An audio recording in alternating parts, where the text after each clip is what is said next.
Assalamualaikum warahmatullahi wabarakatuh. Alhamdulillah, summa salatu ala rasulillah, la haula wa la quwata illa billah, amma ba'du.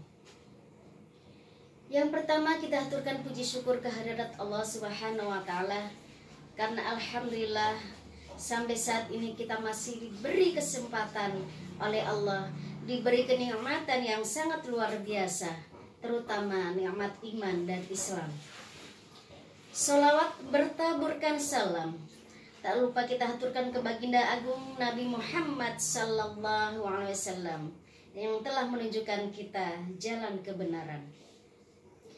Pemirsa dimanapun berada yang dirahmati Allah Subhanahu wa taala, 3 pilar bekal kita sebagai manusia untuk di akhirat.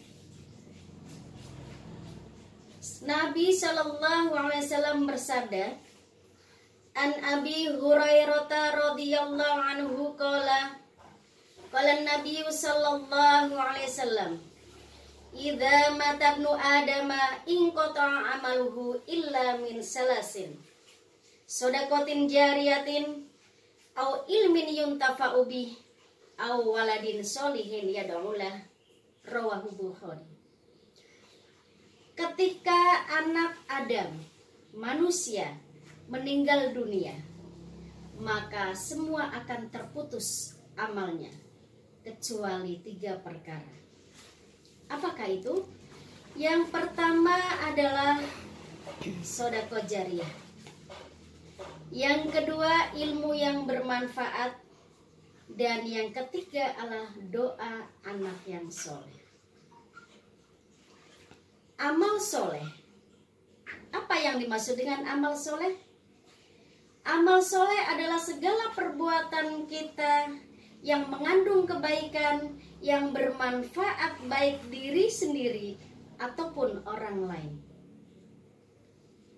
Kemudian 3 pilar bekal kita nanti di akhirat. Yang pertama adalah sedekah jariyah.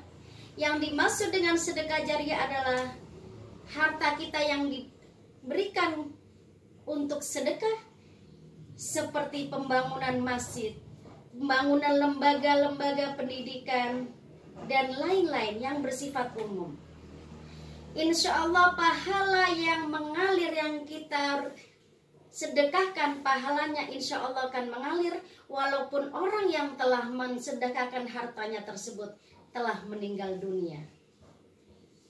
Ketika kita menyumbangkan uang kita, harta kita untuk pembangunan masjid, kemudian masjid itu selamanya digunakan untuk sholat berjamaah ataupun untuk kegiatan-kegiatan yang lain, maka insya Allah harta yang tadi kita sumbangkan, yang kita sedekahkan masjid, insya Allah pahalanya akan selalu mengalir untuk kita. Kemudian yang kedua adalah ilmu yang bermanfaat. Ilmu yang bermanfaat adalah ilmu yang bisa kita manfaatkan, kita gunakan untuk diri kita, bermanfaat, berguna untuk diri kita maupun untuk orang lain. Seperti guru, ustadz, kiai, dosen dan lain-lainnya telah memberikan ilmunya, mentransfer ilmunya kepada peserta didiknya. Insya Allah ilmu yang ditransfer tadi, yang diamalkan tadi, akan memberikan manfaat, yaitu di akhirat kelak, karena ilmu tersebut adalah ilmu yang bermanfaat. Jangan sampai kita menjadi ilmu bila amalin kasajarin bila samarin. Ilmu yang tidak dimanfaatkan, tidak diamalkan, maka bagaikan pohon yang tidak berbuah. Na'udzubillah, summa na'udzubillah. Jadi kita mempunyai ilmu baik ilmu agama maupun ilmu umum, sebaiknya kebaikannya kita manfaat, kita gunakan untuk diri kita dalam kehidupan sehari-hari, dan sebisa mungkin kita bisa mengamalkannya kepada orang lain.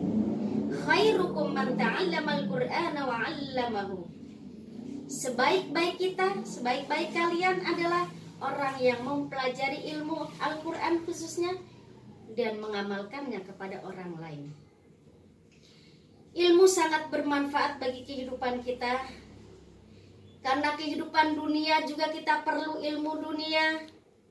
Kehidupan akhirat juga kita perlu kehidupan akhirat. Man arada dunya fa'alaihi bil ilmi, wa man aradal akhirata fa'alaihi bil ilmi, wa man aradahuma fa'alaihi bil ilmi. Barang siapa yang menghendaki kehidupan di dunia, maka kita juga harus mencari ilmu dunia. Kemudian barang siapa yang ingin menghendaki akhirat, ilmu akhirat, kita juga harus mencari ilmu akhirat. Dan barang siapa yang ingin menghendaki kedua-duanya, maka kita juga disuruh untuk mencari ilmu dua-duanya. Kita ingin hidup makmur, hidup senang di dunia, maka perlu juga dengan ilmu. Ilmunya sangat banyak. Karena bermanfaat untuk kehidupan dunia. Kita ingin bahagia nanti di akhirat, kita juga harus cari ilmu akhirat, yaitu ilmu agama. Kemudian ilmu juga akan memberikan derajat yang tinggi bagi pemiliknya. Dalam surat Al-Mujadalah ayat 11, Allah berfirman, Bismillahirrahmanirrahim, Yarfa'illahu alladhina amanu minkum walladhina utul ilma darajat. Amma al-ayah. Allah akan mengangkat derajat orang-orang yang beriman dan beramal soleh dan berilmu dalam hal ini. Maka kita yang merasa belum memiliki ilmu, maka semangatlah untuk mencari ilmu, baik bekal di dunia maupun di akhiratnya. Kemudian yang ketiga adalah doa anak yang soleh. Dari anak-anak kita, keturunan-keturunan kita yang soleh, jika orang tuanya meninggal, maka doa itulah yang insya Allah akan memperingan dosa-dosa, maupun bisa semoga dengan doa anak soleh tadi bisa mengampunkan bagi ahli kubur yang dimaksud. Kemudian bagaimana ciri-ciri yang anak yang soleh tersebut? Anak yang soleh jika orang tuanya telah meninggal dunia, maka ciri-cirinya adalah bukan hanya mendoakan kedua orang tua, tetapi dengan menjaga nama baik orang tuanya, kemudian menjalin silaturahim dengan keluarga maupun teman dari orang tua yang sudah meninggal. Kemudian bagaimana ciri-ciri anak yang soleh ketika orang tuanya masih hidup? Yang pertama sudah pasti adalah patuh orang tua ketika di dalam rumah. Ya, nomor satu sudah pasti patuh kepada Allah. Kemudian ketika di sekolah dia akan patuh kepada guru.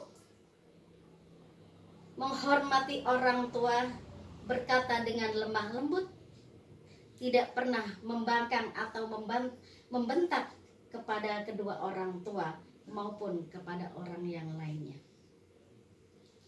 Pemirsa dimanapun berada yang dirahmati Allah Subhanahu wa Ta'ala, semoga kita semua sebagai seorang muslim, sebagai orang yang beriman, semoga bekal 3 tadi insya Allah akan menghantarkan kita supaya kita menjadi orang yang bahagia bukan hanya di dunia namun di akhirat kelak. Demikian apa yang saya sampaikan. Mohon maaf apabila ada kekurangan. Wabillahi taufiq wal hidayah. Wassalamualaikum warahmatullahi wabarakatuh.